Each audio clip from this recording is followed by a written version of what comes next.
All right, guys, today we got our Coach of the Year bets. I love this bet because even the favorite is over 10 to 1 odds, over plus 1,000. So much variability, a lot of unpredictability, but also a lot of profits to be made. And we're going to take you through some of our best bets and try to give you the best chance to maximize some value here. So let's get started. And Kyle's going to take us away with his pick first. My first pick here, it's no secret. Me and Ian love the Washington football team this year. Can't stop talking about it. Yeah, it's gonna somehow come up in every video. So if you like the Washington football team, this is the channel for you. But anyways, Washington football team went 7-9 last year. I think they definitely have some room for improvement. They also won their division, and that's why they made the playoffs as a wild card. But I feel like the odds makers and whoever's going to be voting for the coach of the year award at the end of the year is going to realize that the Washington football team was just pretty mediocre last year.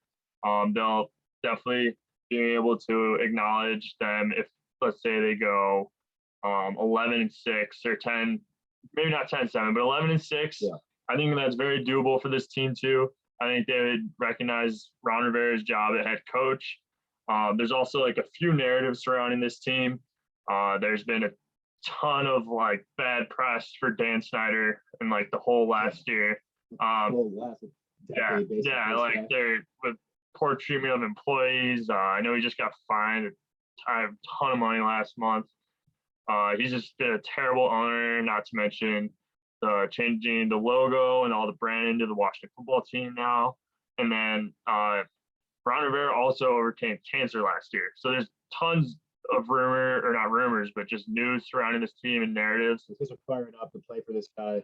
Everyone loves Ron Rivera, great guy to play for, and they're going to be winning for this guy. They're going to be trying even harder than they already were, trying to back this guy up and prove that this guy's legit as a coach too. Not that there's any questions about that. I think he's a two-time Coach of the Year winner. He's already a two-time Coach of the Year winner. I would not be surprised if he won for a third time now. Just with Coach of the Year, I just think with all those narratives surrounding them, if they do perform well, that's going to be saying a lot about how he can just overcome a lot of these problems and just get this team ready to go. And they're not favored to win the division either. I think it'd be quite the feat for them to go 11-6. Yeah. And I think they could get the job done with that record. Okay, for my Coach of the Year pick, I'm going to take us through some stats to kind of eliminate some coaches from this running because there's a lot of coaches that could win it, and these odds are all over the place. So I looked at some of the past winners in the last 23 seasons, arbitrary number, but the last 23 seasons to see if I can glean out some information to see what coach to pick. So I'm going to start off with the statistic that 100% of the coaches that won Coach of the Year won the playoffs that season. So I'm Robert Saleh, you're out. The Jets, you're not making the playoffs this year. Don't even think about that bet. Arthur Smith of the Falcons, they're probably not going to make the playoffs this year. Could they? Yes. Am I going to bet on that fact? No. So Arthur Smith, Falcons, you're out. Matt Rule and the Panthers, you're out. You're not making the playoffs. Joe Judge and the Giants, you're not making the playoffs. Sorry. Next stats. 79% of the coaches missed the playoffs in the previous season. This Coach of the Year award is all about, okay, you guys were bad the last year and now you're good this year.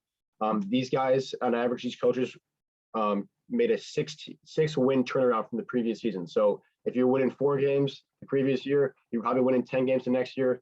In the NFLPA, they recognize that, and they give you that award. Or the AP, they give you that award because you improve your team so much. So if these teams are winning a lot of games the year before, and they're making the playoffs the year before, the expectations are already so high, it's hard to exceed those by that much.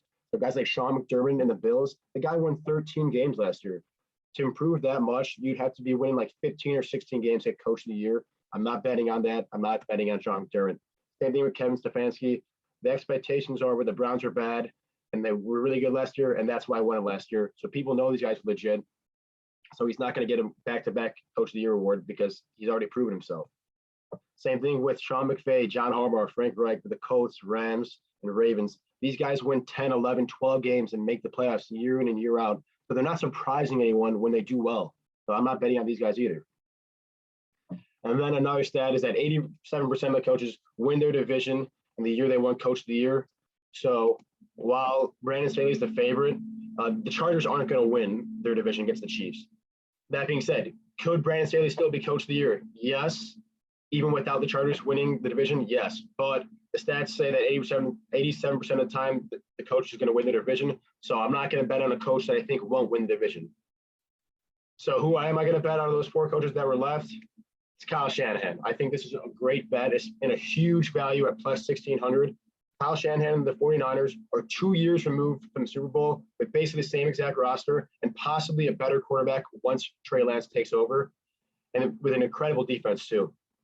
Last year, these guys won 6 games. So if they went with that trend I showed, a 6-game improvement, these guys only got to win 12 games this year, which is still a lot, but a lot more reasonable than the Bills winning like 15 or 16 games.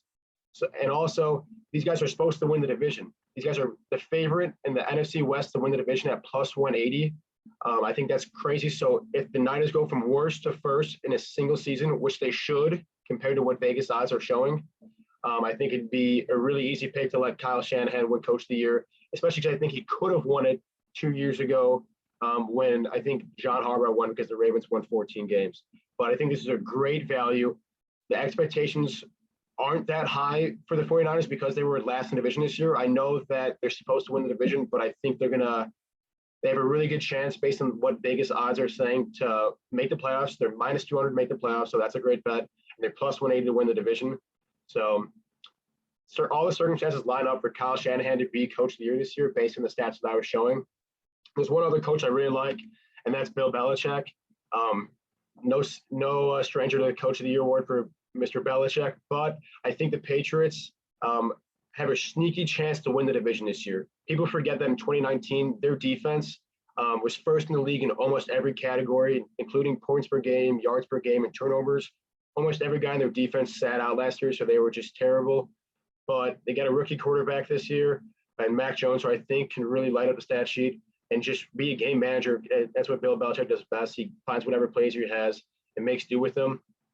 Vegas is predicting a decline and regression in Josh Allen, the Bills this year, so I wouldn't be completely shocked if the Patriots can make a run in that division. So I really like Bill Belichick too at a plus 2,200. I really like the Kyle Shanahan pick, so I'm putting a full unit on that. And Bill Belichick, a little less likely to win the division, a little less likely to make the playoffs. So I'm only doing half a unit on that one. I actually love Ian's analysis. And at the very end, you saw there was just 4 coaches left. I mean, right now, I'm taking Ron Rivera out of the unit. He's just my personal pick. I think he's gonna win it. But between Shanahan, Belichick, Ron Rivera, and the last one left was Brian Flores. I think if you really want to try to make money off this, I mean, instead of having fun, I would put a half unit on all 4 of those. One hits, you're going to make some money. Yeah, just sprinkle the units around a little bit. This is a bet where every coach has pretty juiced odds.